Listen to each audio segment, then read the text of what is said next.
What's going on, guys? We're back. It's the Amber Rift Nesting Extravaganza. I'm your host, Sean Fitzgerald. With me are the members of Amber Rift, bass player Jason McMillan, drummer Alex Burchak. We were just talking about the band's future not more than 3 minutes ago, but we're here in a new setting. As you'll notice, this is not the room I'm normally in for the podcast. There are no tied up cheerleaders here. It's become my nursery. As we announced on last week's episode, my wife is 14 weeks now and change pregnant, and we are expecting our first. So yay! So that's now become a nursery, and this is going to become my office, but currently under construction. So, with all that out of the way, we have to talk about the league. We are 3 weeks in already, and there were some big scores last week, including I'm gonna research on the pod. No spoilers. I haven't looked whether or not that was the highest scoring performance in league history. I think it might be. I know the answer. Okay. So we'll find out.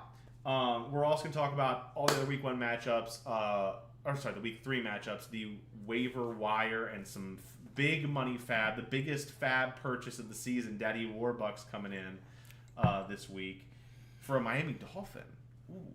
And then we'll talk about the week 4 predictions and some big matchups coming down the pipe. So, first things first, we go with the Commissioners matchup. I'm 2-1. I'm feeling all right now. I was worried after week 1. Whew. How about you guys think? Jason, I'll start with you. What'd you think of that, of my glorious victory? Obviously Mahomes and Mostert, they shined. They did very well. But Justin Fields, he's just a giant disappointment. Yeah. They kept talking about how, all right, this week we're going to let him start doing his own thing. He's going to be better. And it's just more crappy Justin Fields. So, you might got to think about maybe replacing him. Higgins, he had a rough game, but he forgot how to catch a football. So, that might come back next week. You never know. You've got potential in your team, but, you need a little more consistency. Yeah, you're 2-1, but I think a little luck has been floating up your ass. So, I don't disagree strongly with anything you've said. I think, obviously, when Raheem Mostert, who I drafted the 14th round, he throws up a 40 burger, I'm not mad about it. But I also knew that Mostert was going to be kind of the feature guy. I didn't know that he was going to, I knew he was going to have the week 1 start. I didn't realize Jeff Wilson was going to be on IR for 4 weeks, and A-Chan would start the season with an injury. But I am in love with Raheem Mostert, and I don't care who knows. And I'm just hoping and praying that he and A-Chan are going to be the 1A, 1B, and that Jeff Wilson doesn't eat too much into the timeshare, because he very well could. But here's the thing, Mostert made up almost a third of your points.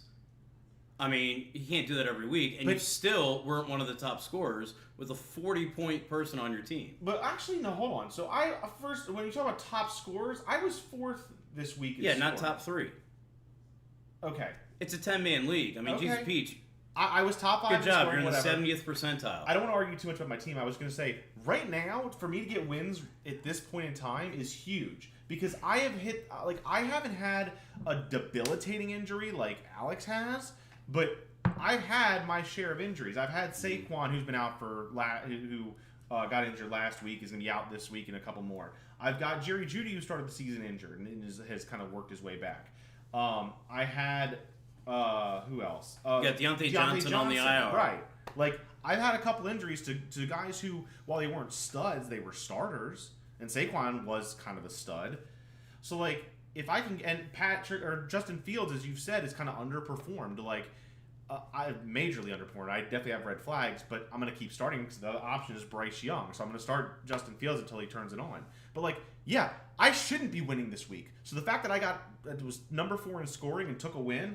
I'll take that 10 times out of 10 because that's what matters for playoffs, right? And that's what we're playing for. Yeah, when you're playing the worst player that week.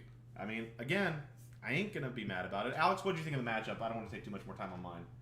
Well, I wasn't going to focus as much on your team as how much James's team completely underperformed. But Miami could just do whatever they wanted to the Broncos defense. That's not going to happen every week for Raheem Mostert, especially with Jeff Wilson coming back. But anyway, James's team just completely underperformed.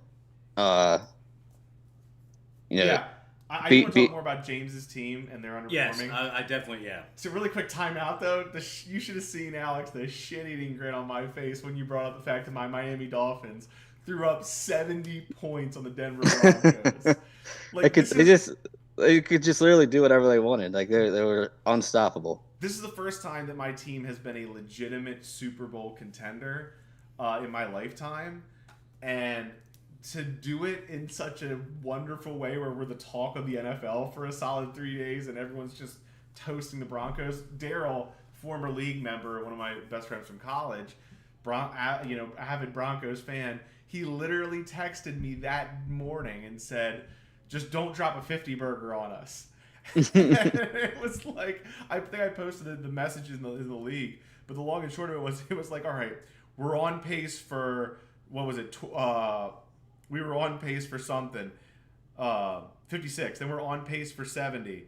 So you just got to hold us without scoring in the fourth quarter. Oh, I guess not. Sorry, but that was great. Anyway, James's team, just to touch on that. Again, he's had the injuries to, he's got the Baltimore Ravens kind of core right now, and several of his running backs have been injured, I think. David Montgomery's been hurt for him. But, honestly, I don't know that he has enough. I really liked James's team at the beginning of the year. I don't know if you remember when I was chatting in the first pod. I put him in my top 3. And I've cooled off a bit on James's team here. It's not just the Ravens. The Ravens just seem to all be getting injured, and I don't know. You think they're all injured, so maybe just Zay Flowers and Mark Andrews to get everything, and that's not really happening. Yeah. I mean, my thoughts on James's team, he really relied on the Dallas defense for 2 weeks in a row, and they bombed. They got -2, I think, yeah. But they're going to rebound from that. I think Prescott's going to rebound. The big thing with me was Jamar Chase. He finally got a lot of targets, but he had a whine about it all week, and they're like, okay, yeah, we'll finally give you targets, and I think that's going to die off. But I think he'll do better. But I mean, not even 100 points in a 2-quarterback league. He did have his first bad performance out of the Cowboys defense, surprisingly, against the Cardinals. I just, like you said, he's contingent on Baltimore's offense, and they've looked fine, but they haven't looked spectacular, and that also caps your ceiling when you have your whole team invested in, half your team invested in one franchise. If they have a down week, you have a down week. So we'll move on to another matchup with one of our hosts, Window and Alex. Alex, I thought Window was a favorite early on in this matchup, but you snuck the W by 9 points? Yeah, I was helped out by I was nervous going into Monday night. I was like, oh man, Puka's about to put up 20 points and just ruin my whole night. Because it came down to Puka and Jalen Hurts on Monday, and Jalen was throwing picks, but the old tush push got me a touchdown and saved my day. There are people saying that the tush push should be eliminated from football. I disagree wholeheartedly. I disagree as well. Get rid of not that. because I have Jalen Hurts, but if you got a problem with it, fucking stop it. Right. What are you going it's an illegal football play. You can't outlaw a play just because it's effective at getting 1 yard. You want to solve the problem? Keep them from getting on third or fourth and short.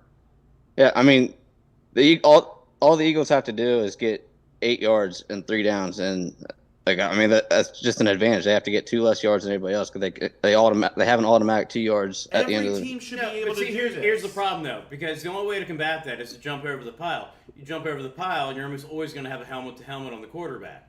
So, I mean, take away the helmet-to-helmet on the quarterback at that position, I'm fine with it. But that's the only way you can stop it is by jumping over the pile, and I mean, you're going to get a flag every time. Again, it is what it is. You have to be able to keep them from getting the 3rd and 4th and short.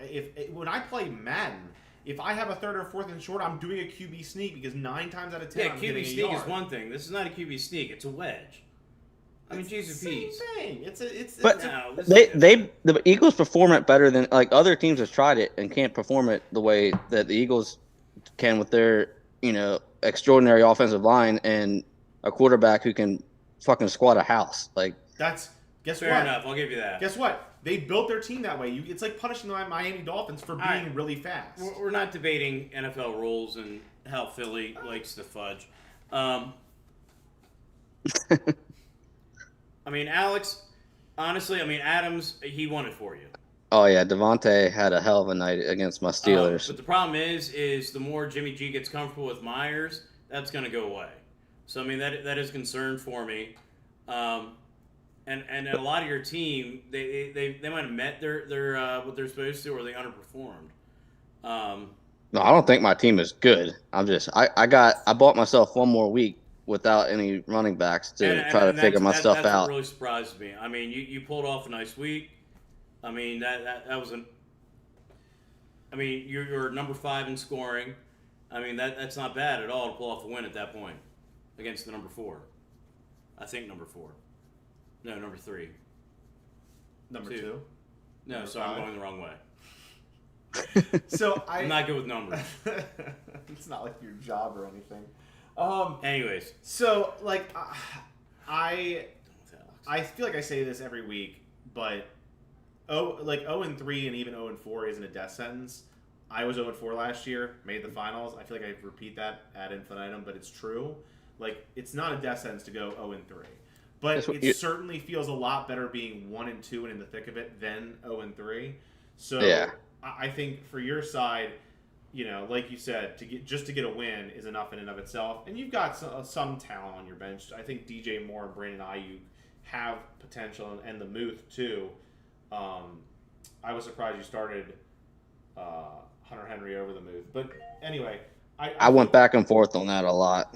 I think Windows team, it's weird because 0-3, you look at that team and you're really surprised, at least in my view, that he finishes 0-3. Like, Justin Herbert is a great quarterback. Puka has been the pickup of free agency, and he got him in free agency rather than the waiver wire. Travis Kelce, injured to start the season, but good.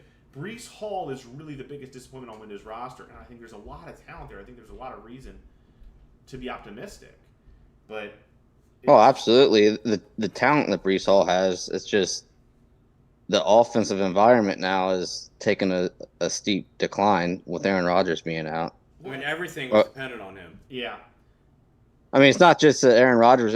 It's now that Zach Wilson is in, and he's just ruining that. Like, they can't move the ball because of him.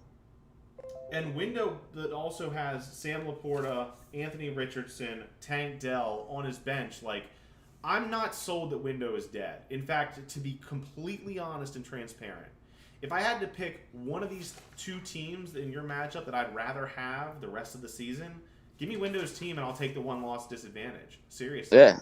No, and he's got Jonathan Taylor on the IR. Yeah. He's coming back.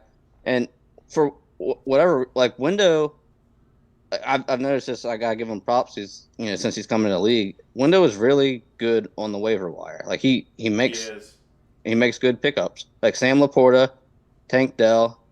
I think he picked Sam Laporta up. I can't remember. Yeah. Picking your eyebrow, weirdo. Dick. What'd you say? He's just shitting on me. You sit here picking his eyebrow in front of everybody to see. How about like a long hair? The whole world's watching and you're picking your eyebrow.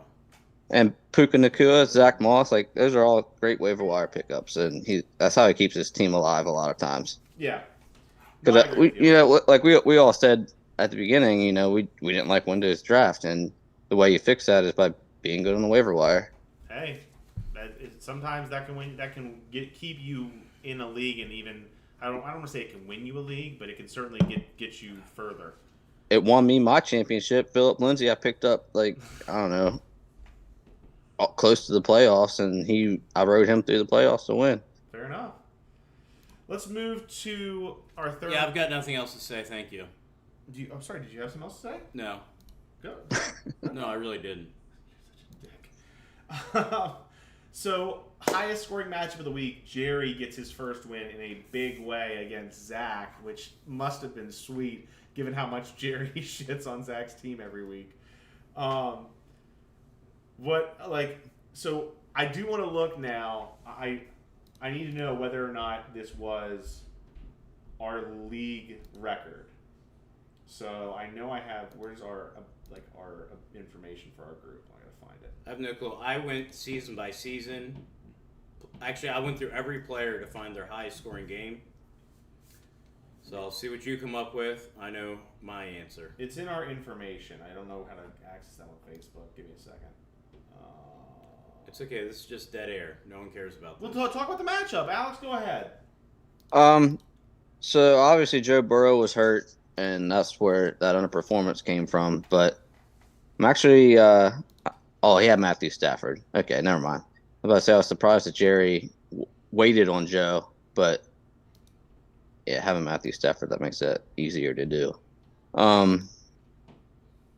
Obviously, the Bills' defense getting 32, that's a huge help. Oh yeah, how often is that going to happen? I mean, what did the Cowboys do the other? I mean, -2. No. I mean, there's a over 30-point swing there. No, I'm talking about the other week. The Cowboys put up a big number too. I know, every now and then Cowboys you get a 30s defense. Previous week. You get every now and then you get a defense that does that. Yeah. Mike Williams got hurt, but not after putting up 21 points. That's nice. My look at Zach's team is, he left some points on the bench, which if he'd been playing a lot of other people, we'd be talking about, all right, he should have won this, that, or the other thing. Jerry just blew it out of the water. But, I don't have it. Henry and Hubbard were surprisingly low. And you've got Kamara coming back, which, who knows. But Jerry, he had a lucky week. He had a great week. And, I don't know. He's hoping it continues, but... So, two things. As everyone on the stream now knows, as I was doing that the whole time, I did not ever research what the highest single scoring game is. It's around 186. Okay. And I assume it must... Okay, so fair enough. So it must have been in the Superflex season, I would think. But this is still one of the greatest scoring performances in league history, I would speculate. Absolutely. It could have been bigger. Calvin really dropped a touchdown, and I think he dropped several other passes in that game too. Jerry easily could have gone over 200. Did Mike Williams get injured? Yes, he tore his ACL. He's done for the year. Oh, you hate that. That's so shitty when you win a game in a dominant performance and you lose someone for a year that's like a starter. Yeah. I don't think I think Jerry should enjoy this. He's got Cooper Kupp though on his bench. Yeah, that's what I was just about to say. Luckily, he's got Cooper Kupp coming back soon. If you put Joe Burrow, Joe Mixon, Kenneth Walker III, Calvin Ridley, Cooper Kupp, Gabe Davis, Tutu Atwell, George Kittle, Tua, and the Bills defense out week after week. Actually, yeah, that does sound pretty solid. That's a playoff roster. You don't have a lot of depth, but I think Matt Stafford's serviceable. I think he's a fine backup tight end if Kittle gets injured. The depth isn't great, but his starters are top notch. Is Josh Reynolds the one who's suspended? No. For gambling? No, he's the one that's benefiting from Jameson Williams being. Williams, that's it. I knew. Yeah. Sorry. But Jamal Williams is also hurt. Who's on? Jerry's got on his bench there. He's personally, I think he's on IR now. I'm just happy Zach lost. I'm a bad person. And honestly, I still kind of like Zach's team. Like, it kind of sucks. Derrick Henry is being outsnapped by a rookie right now, which isn't great. But I love his wide receivers. If Henry and Kamara can step up, he's dangerous. His wide receivers are great. He just needs running back help. But he might have to trade. At this point, I think you have to think about trading one of your stud wide receivers for a stud running back. Give yourself more versatility, or at least give yourself some production out of running back. When you have so many wide receivers, you can plug Cortland Sutton in, for one of those stud wide receivers. Even if you want to keep Justin Jefferson, trade A.J. Brown, put Cortland Sutton in your rotation, and get a stud running back.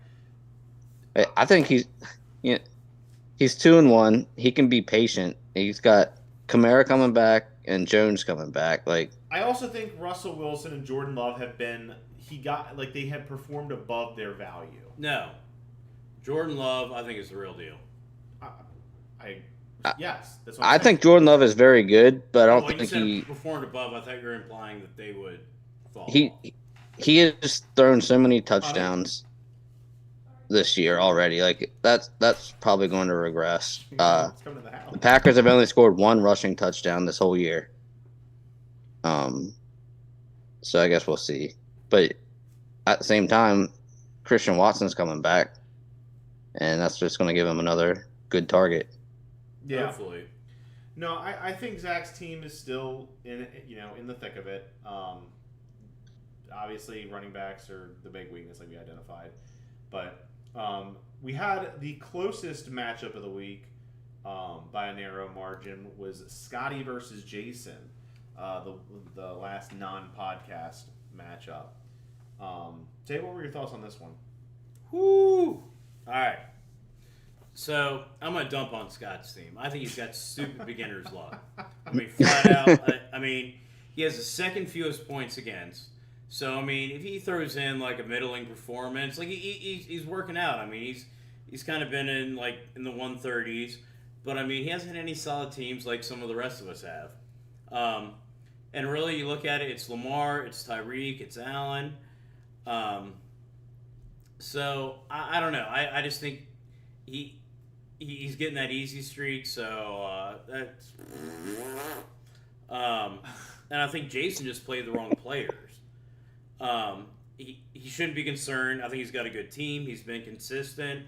It's just his bench is a little bit better than his starters. And if he had done it right, Scott would have gotten the loss that he deserves. So, and I have no clue, Scott, why I hate you right now. I do.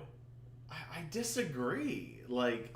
I do too. Okay, so Scotty is fourth in scoring, and I understand scoring is not there's kind of a pack in scoring right now. It's not as separated as it will be in a couple more weeks, potentially.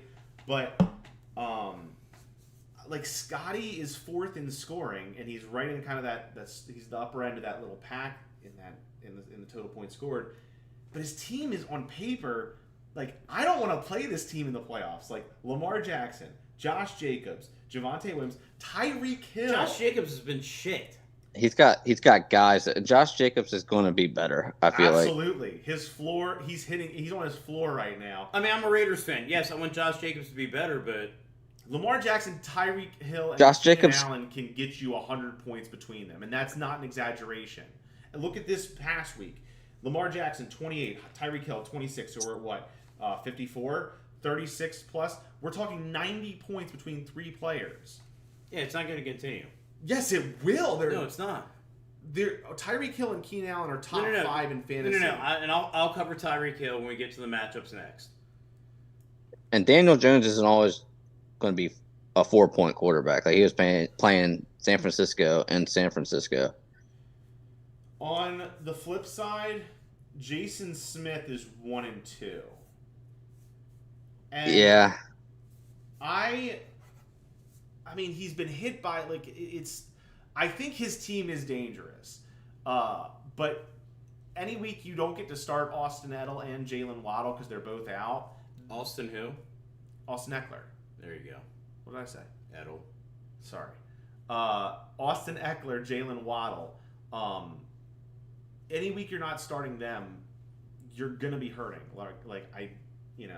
The fact that he was able to be down by 7 in this matchup is a testament to the fact that he's got guys who can perform. And he still could have won. Yeah.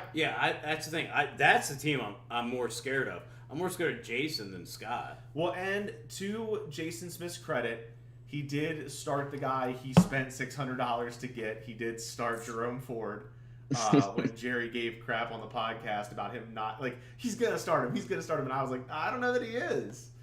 But he got him 18 points. Yeah, it was the right move. Although, just saying, he spent $600 and change on Jerome Ford, who put up 18 points. I got Kareem Hunt for $100, put up 4.5. So 1/6 of the price for 1/4 of the scoring. I'll take that. Last matchup. McMillan goes to 2-1 and gives Brad his first loss of the year. Thank you. I love when we get parity and you get everybody kind of in the thick of it. So I appreciate you. Yeah, I mollywopped him. I mean, that's a borderline mollywopping. That's It's almost 40 points. Yeah. Like 60, 70s off true mollywhopping. That's a mollywhop. I'll give it. You've been mollywopped more than I have. Just this guy. Let me ask you this. Here's the fun exercise I'd like Alex to decide on this one. Of these two teams, who would you rather play against?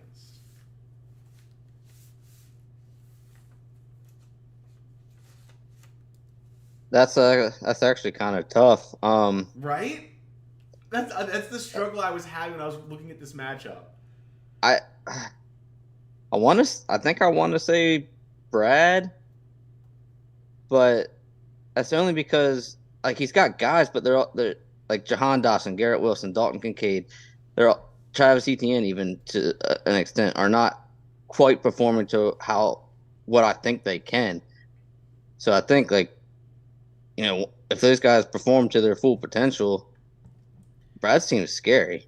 I agree. I mean, both of these teams, I actually think are more inconsistent than they would appear. I think they're 2-1. They're both 2-1 teams, right?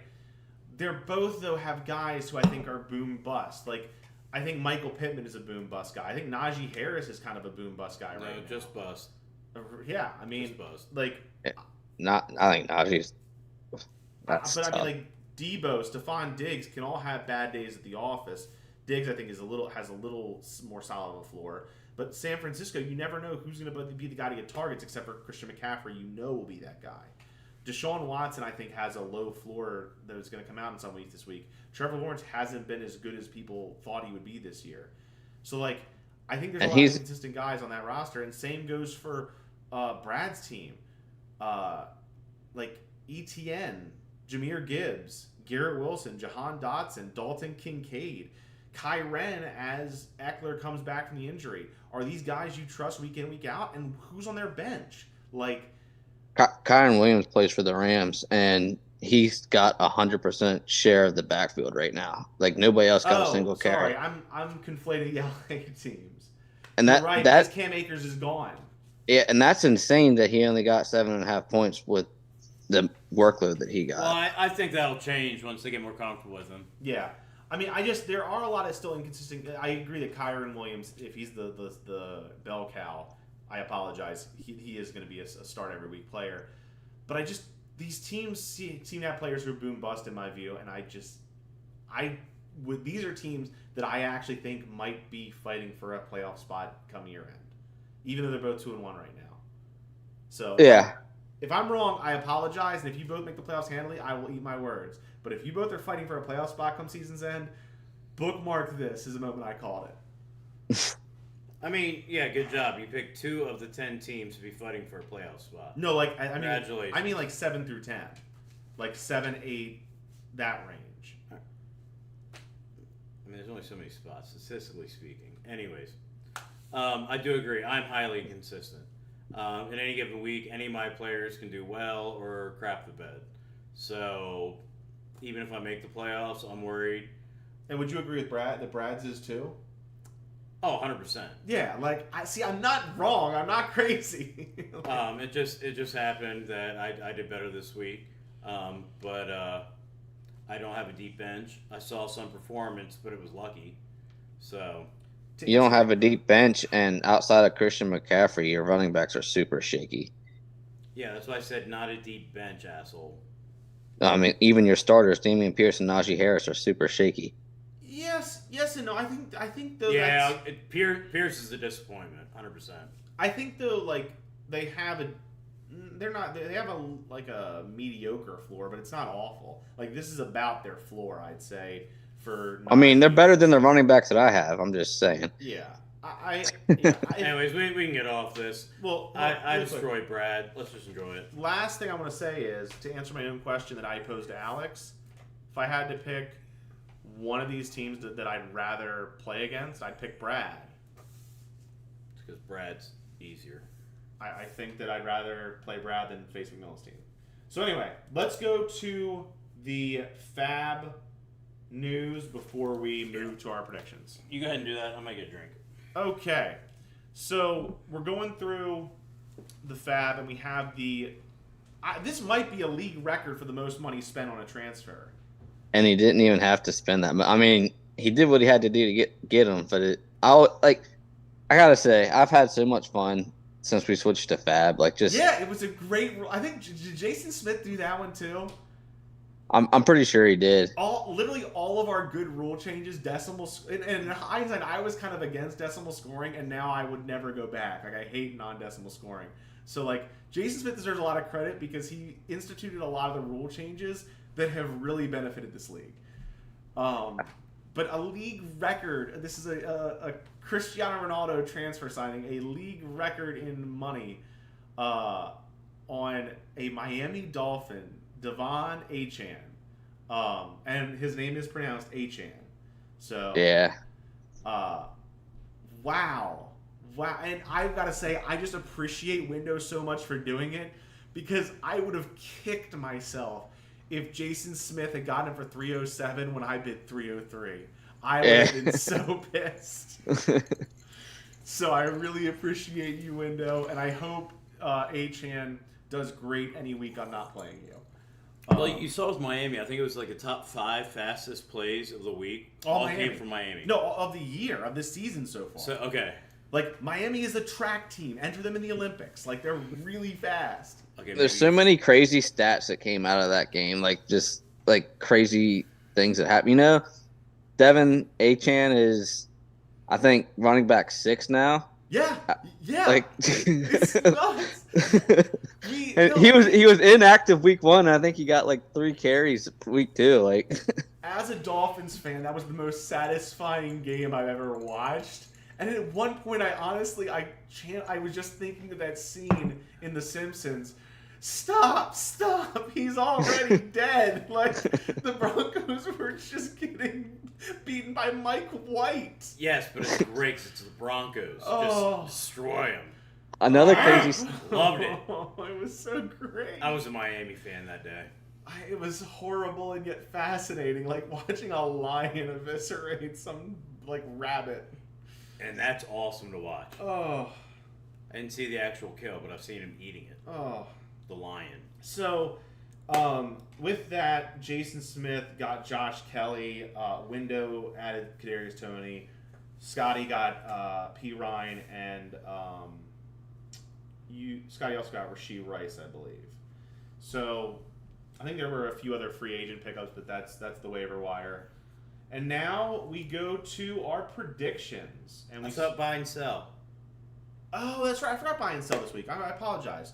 So I made notes to the viewers out there. And Jason Smith, he showed up on time, even though he made notes and did his research. Look how you can do that. So I did it at work when I should have been teaching kids. I didn't prepare for anything. I'm sorry. Anyway, your tax dollars at work.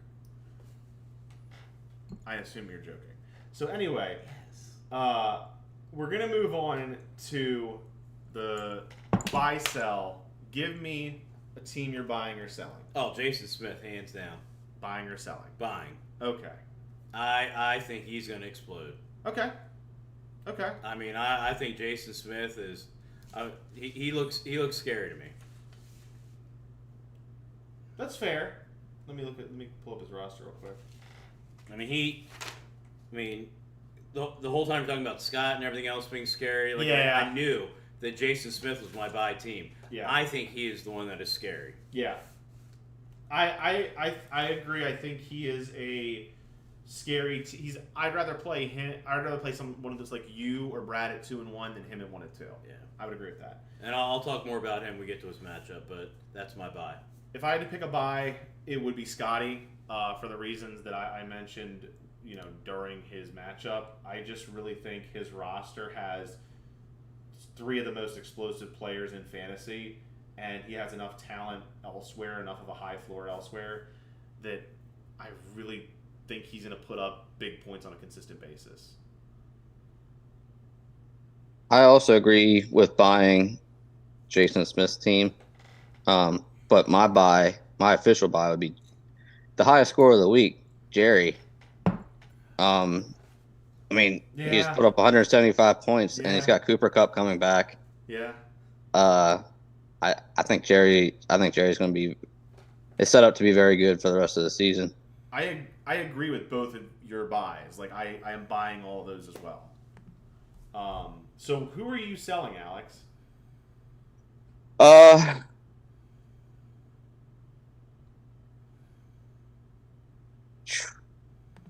Hold on, I'm looking at all the rosters right now. All right, Sorry. I got mine. Okay, go ahead. I'm selling Scott. Wow. So you don't agree with me? No. You were honestly, down on him. I just don't see it. I don't understand it. And I mean, Scott, you might be an amazing human being, and I hope you have a wonderful, great life. But fuck you. All right? Your team is just lucky, and it's gonna die, and you're gonna get last place and have to eat waffles, just like I have to still, so I don't get kicked out of the league. I do realize I have not done my punishment. So, but anyways, Scott, I'm sorry. God bless you, but burn in hell. That was all over the place, but that was like poetry, like formless poetry. Okay, I got mine now. And honestly, after going through all the rosters, like, it sucks to have to say it, but I gotta sell myself. Wow. I do. Like, there's no more modest man than Alex Burchak. I love my team at the beginning, and then I lose Aaron Rodgers, then I lose Nick Chubb, and now I'm just scrounging for whatever running backs I can get my hands on, and hoping that one of these backup running backs does well, or the starter in front of them wins the lottery and leaves the league. I don't want to wish hurt. I don't want anybody to get hurt. And also, I thought everybody was. I drafted so much Khalil Herbert because all these motherfuckers are dumb. I'm getting an RB2 in the 9th round. That was a fucking miss. Can I clip that? I just want to have that audio clip for next year's draft and put it on a button like a Staples That Was Easy button, so we can just slam the button at next year's draft, and it'll just be Alex saying, "That was a fucking miss." I have Khalil Herbert everywhere. I'm so disappointed. That's why you gotta diversify your teams. If you're in multiple leagues, I'm in 4 myself. If you're in multiple leagues, you've got to mix it up. You have a bunch of targets and diversify your portfolio, because at least you'll make the playoffs in some. You won't be miserable all year long. And you know what's worse? In this league, and then also Jay's league, I had Aaron Rodgers and Nick Chubb. Both leagues. I just killed myself this year. It is what it is. It is what it is. Yeah, I hate to say it, but... And I mentioned McMillan's team and Brad's team is kind of, I was starting to sell. Brad's a little more. But of the 10 teams in the league, if I had to pick one to sell, it would be your team. Just because I think that Windows is a little bit scarier in that 0-2 matchup you guys had. And I really don't see enough. It'd be one thing if you had other assets on your bench, you were strong at one position to be able to trade something. but you really don't have much in the way of trade My assets. yeah, I drafted wide. I thought I was drafting wide receiver as well as, and my wide receivers are just very average. I mean, Gainwell has the possibility, but I think Swift has to get injured. I mean, and Tajay Spears is out snapping Derrick Henry right now, but he's not doing anything with it. Because it's Tennessee, Like, their offense is like yeah. the So I don't Dolphins. know. I just got dart throws back there, and we'll see what happens. I need to make a trade. I was actually in trade talks last week, and I wanted more information. I got more information, so just been busy. I don't know. I bought myself another week, so we'll see what happens. Matchups. Week 4 predictions. We start, as we always do on this podcast, with the commissioner's matchup. Let me I'll go back and I'll go to the box score so I can get the predictions. Yeah, I'm curious. Why am I always last? On what? Every week I'm last. You're not this week. Oh, I'm not this week. Cool. Never Sweet. mind. So, my matchup against Scotty. Oh, I looked at it today and I was like, I don't want to play Scotty this week. Like he was my buy. I don't want to play the guy that I'm most bullish on right now. Right now I'm a 10-point underdog, and I don't necessarily blame the predictions. He just got me a wide receiver by such a margin and he has high floor enough quarterbacks that I don't see a way I outscore him in this matchup. I'm predicting Scotty. Hold on. You're still looking. All right. Well, Alex is looking.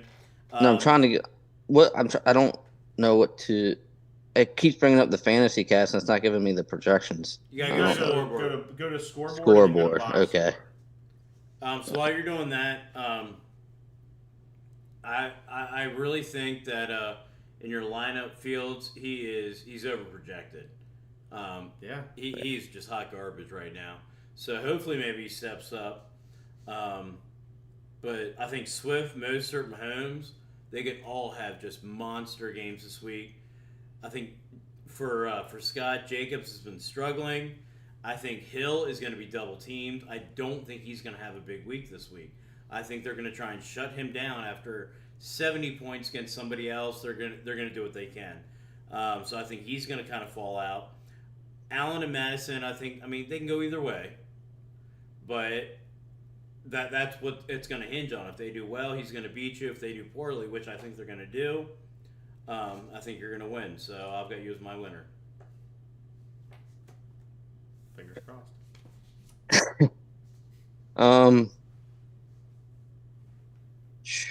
This was actually pretty close for me, but I think I'm leaning Scotty.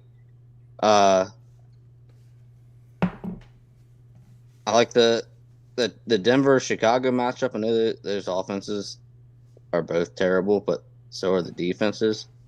So I think Javonte Williams can get back on track.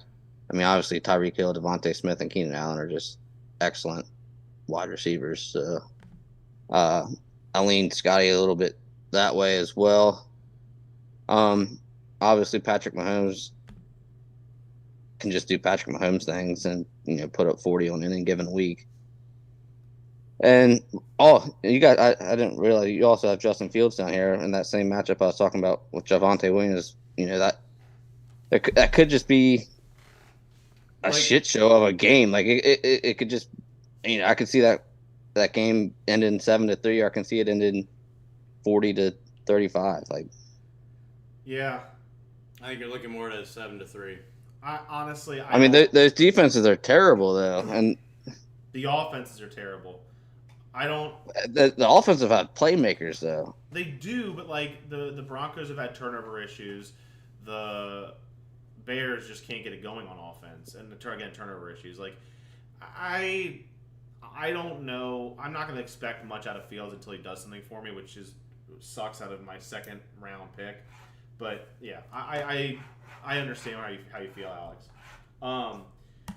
Looking at Window and James, and this is a matchup that I think is big. I think these are two teams that are kind of on the bubble in terms of like where they're going to be season's end. I see like a group of like myself, James, Window, McMillan, Brad as kind of like those competing for a playoff spot.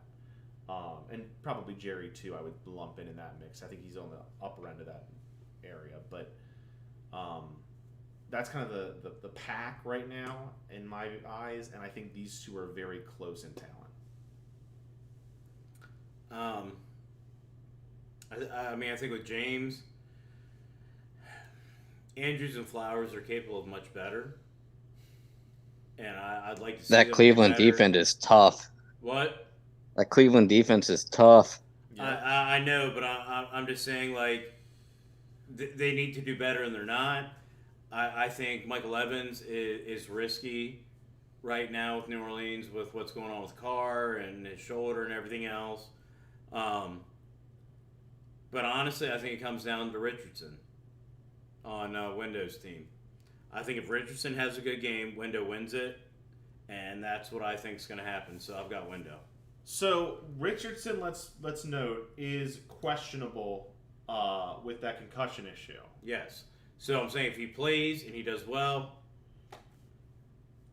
but Yeah, Window does not have a backup quarterback right now behind Richardson. So I don't know if he'd go to the waiver wire and make a last minute free agent pickup. I assume that's probably what he'd do.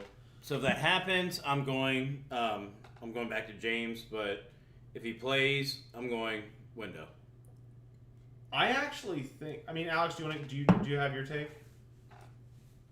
I honestly at first when I looked at this, I was leaning James, but I don't know if I can. I just don't like some of his matchups, like Dak Prescott going up against New England, all the Ravens guys going against the Cleveland defense, and then Jay brought up. I forgot about Derek Carr's probably not playing this. No, that doesn't matter. Why'd you say Mike Evans? Baker Mayfield's throwing to Mike Evans, not Derek Carr. You brought that up, and then I was like, "Wait, what?" I got confused. No. Oh shit! What did I say wrong? Yeah, I messed that up. What? I was like, "Wait a second." That I figured it out, but still, yeah, I messed that up. My bad. I don't like some of those matchups, so I'm kind of leaning Window now. I will say Window. I think James has. These are, like I said, these are very, I think, equivalently talented teams. If I had to give the nod, I'd probably give it. Sorry, I meant Javonte Williams. Yeah. No, I understand. This is so close. If I had to give a nod, I'm just going to go ahead and give it to No, that doesn't make sense. Window because I like his quarterbacks a little more, and I think that's the difference maker here. I think they're kind of. I like his quarterbacks better too. I think they're kind of balanced overall talent, but I lean Window in talent. I lean Window in matchups this week's too for the reasons you mentioned. Dak Prescott playing New England, I think he's going to underperform, and he's had a low floor already this season. Brian Robinson going up against Philly. Yeah, like there's a lot of matchups that I don't necessarily love for James. And me, I think Jamar Chase will go off though. That's one matchup. Jamar Chase has a good one. I don't think Bijan Robinson against Jacksonville is terrible. But like you said, Baltimore's playing Cleveland's defense. Hollywood's playing the 49ers defense. Like there's some Dak's playing New England. Who's his backup quarterback? I don't even know. Baker's playing the Saints. Maybe you go that matchup honestly, but. It's tough, right? Like I go Window in this matchup. Yeah, I'm leaning slightly Window. Speaking of Mike Evans, though, I'm very nervous about the slap bet with me and James now. What was it again? Mike Evans versus DJ Moore. Oh.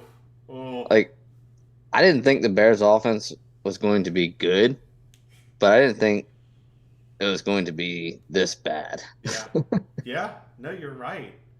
I think I was siding with you in that slap bet, and I'm pretty sure I would have been wrong. So I appreciate you taking the slap. Well, I didn't think they were going to be like I thought they had a lot of room to take a step forward, and they're not. Yeah. I did win my slap bet, by the way, against Brad by finishing top 5 in scoring. So, There you go. What the heck was I looking at? Slappity slap, Brad. So anyway, let's move on to your matchup, Alex. You get Jerry this week. I do. Battle of 1 and 2s. It has you as like a 7-ish point favorite, 6.8. Jerry must not have his lineup set. Does he not? Let's look. I don't know, but there's no way I'm a favorite. Well, I think he does. He has his lineup set.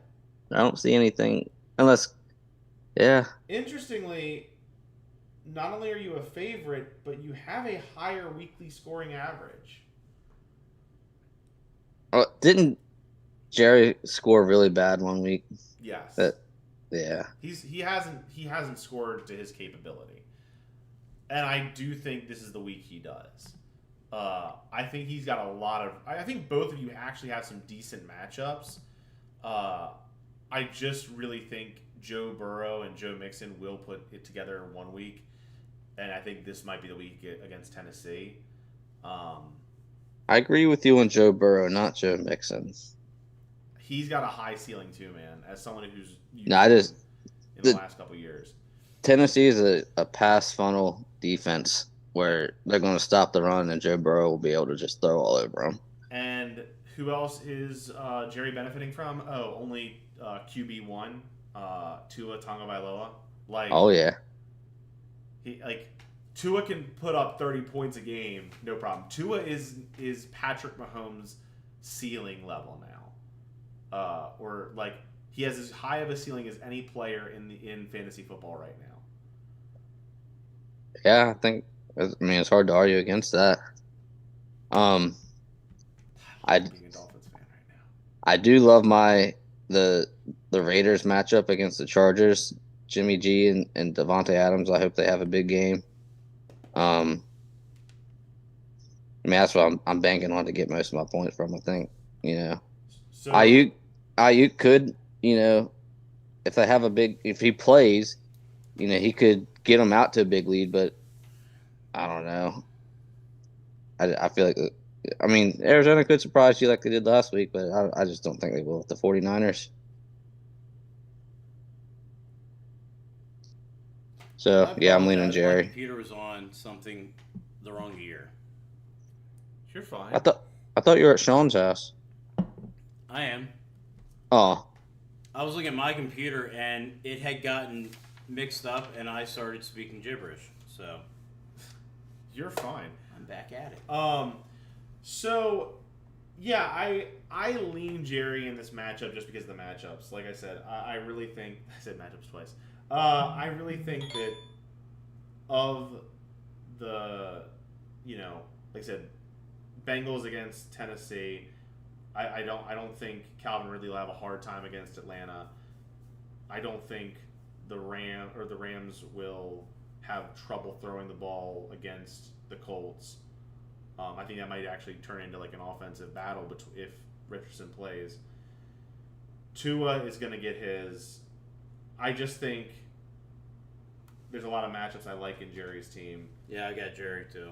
And I just don't like your team that much. I get it.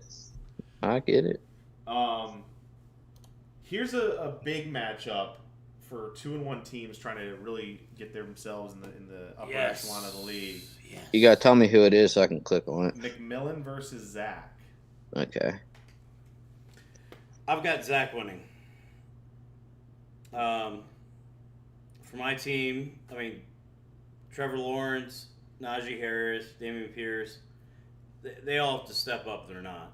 So if they step up, this changes. But I think I'll get solid points out of the 49ers. But in the end, I think Russell Wilson going against Denver, he's just going to dump points because that team's a dumpster fire.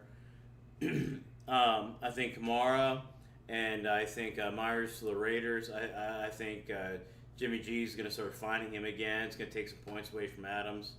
And I still think Love is underrated. I think Jordan Love for the Green Bay is going to continue to do well. He hasn't had a game below 20. So I've got Zach. I really struggle with this matchup. This is extremely close, but I think what's gonna swing it for me actually.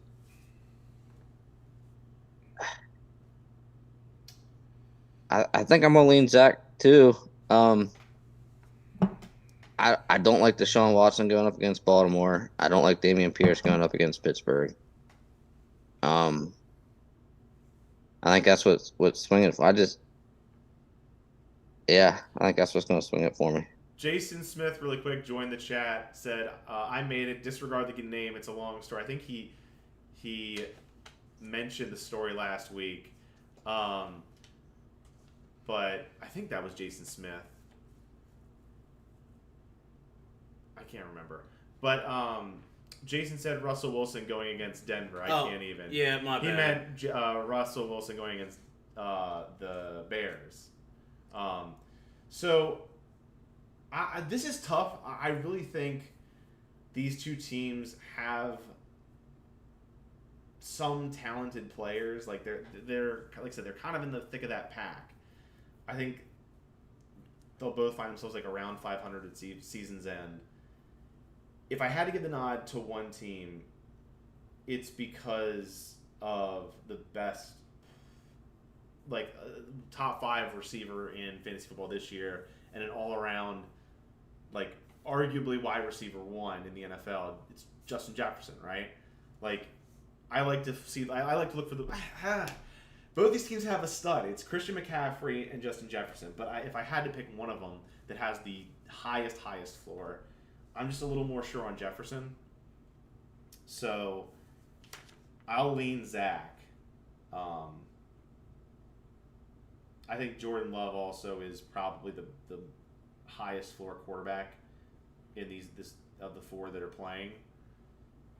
So yeah, I'll go Zach, but it is close.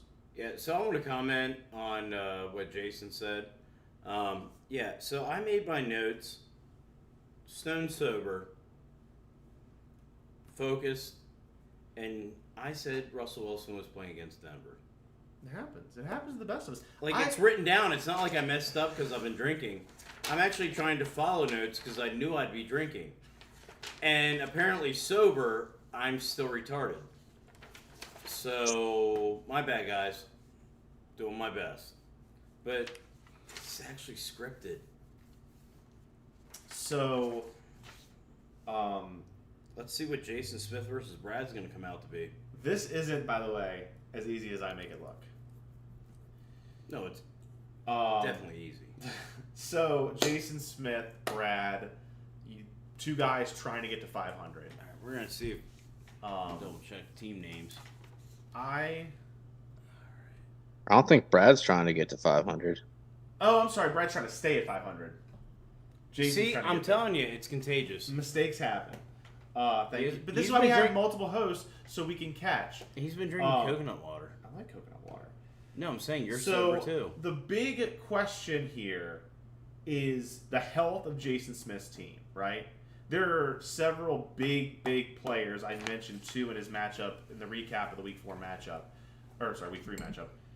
It is contagious.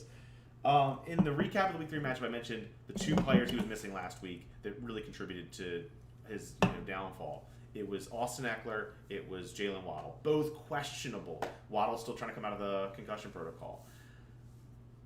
James Conner also questionable. It's about the health of his guys, right? Because if all of his guys were healthy, if he's starting his best players, Jerome Ford also questionable.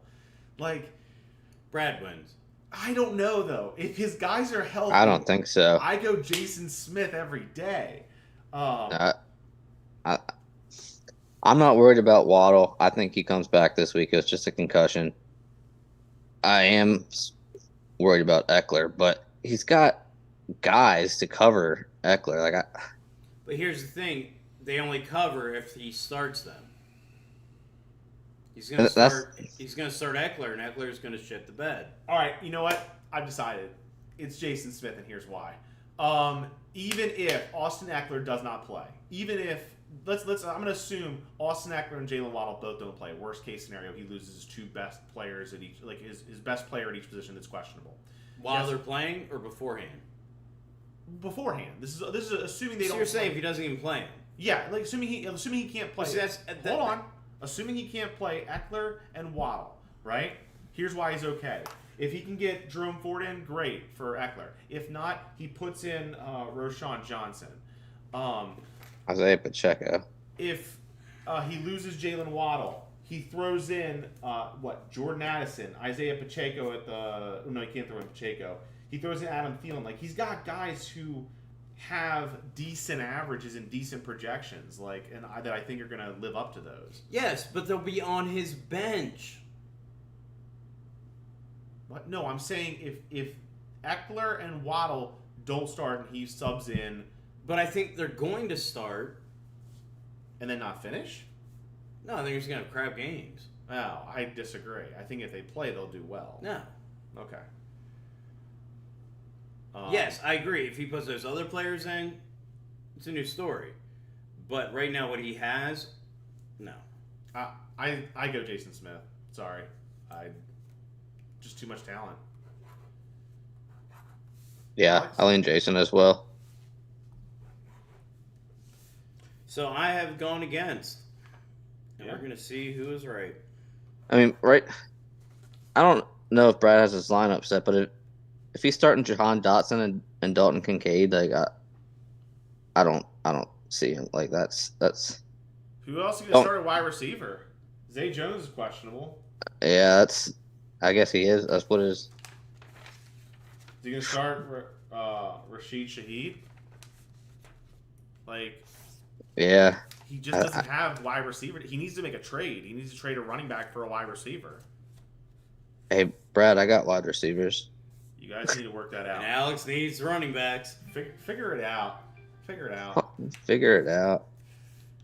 Gotta love a good letter Kenny reference to end the pod. So that's our Hagerstown Amber Rift nesting pod. I'm Sean Fitzgerald. He's been Jason Smith. That's Alex Burchak. No, I've been Jason McMillan. Oh my gosh. One more mistake to we're going to rename this the mistake pod with how many mistakes you made right at the end.